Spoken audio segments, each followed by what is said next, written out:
बजरंग, मेरा पहला सवाल ये है कि पिछला 1 डेढ़ साल काफ़ी मुश्किल रहा है हम सब के लिए, खासतौर पर खिलाड़ियों के लिए।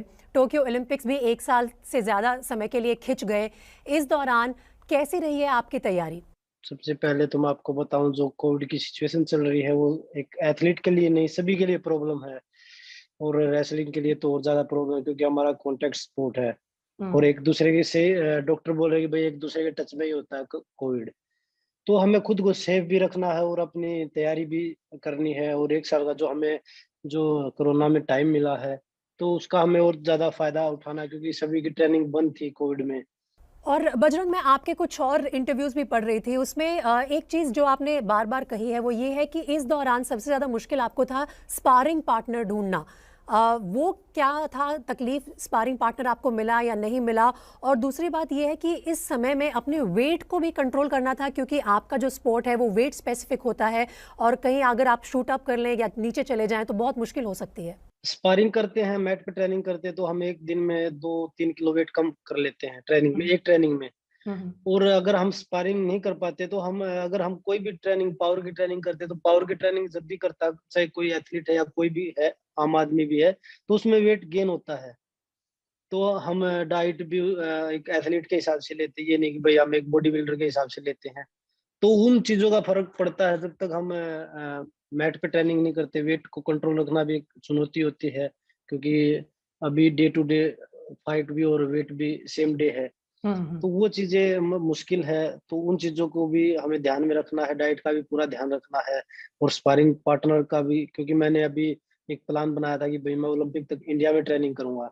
तो मैंने 5-6 स्पारिंग पार्टनर बाहर से बुलाने की ट्राई करी थी। तो ये नहीं कि भई फेडरेशन ने भी पूरी हेल्प करी और टॉप्स बना रखी जो ओलंपिक पोडियम के लिए जो टॉप खिलाड़ी हैं, हम उनके लिए एक टॉप स्कीम बनाई जो ओलंपिक जी। क्वालीफाई है। तो इसमें हम जो कोविड की सिचुएशन इसीलिए नहीं हो पा रहा, नहीं तो हर चीज़ मतलब हर चीज़ मिल सकती थी। बजरंग, अगर हम men's 65 KG freestyle wrestling की बात करें तो 7 से 8 ऐसे रेसलर्स हैं हर देश के, काफ़ी देशों से, जो यहाँ पर पोडियम फिनिश करने में केपेबल हैं। तो आपके लिए कंपटीशन बहुत मुश्किल है। तो पर्सनली बजरंग पूनिया के लिए कौन सबसे बड़ा चैलेंजर है आपकी वेट कैटेगरी में?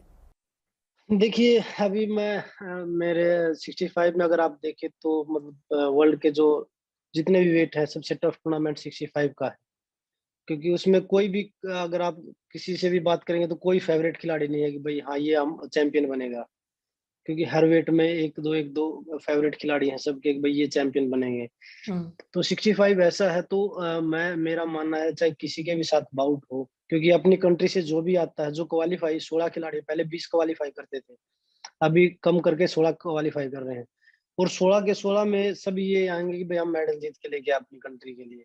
हम्म। तो मेरा मानना है कि जिसके साथ मेरी बाउट हो, चाहे पहली बाउट हो या वह आखिरी बाउट हो, तो मैं वो बाउट फाइनल खेल के समझूँगा, फाइनल समझ के खेलूँगा। चाहे वो बिल्कुल। मेरी फर्स्ट बाउट है या मेरी सेकंड बाउट है।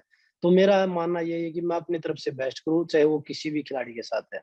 चलिए बजरंग, बहुत अच्छा लगा आपसे बात करके, और हम सब की तरफ से, पूरे एबीपी न्यूज़ की टीम की तरफ से आपको ढेरों शुभकामनाएं। All the very best. आप जब वहां मैट पर उतरेंगे तो हम सब आपकी जीत के लिए यहाँ प्रार्थना कर रहे होंगे। थैंक यू एबीपी न्यूज़ में हमारे साथ जुड़ने के लिए। बहुत-बहुत धन्यवाद मैडम।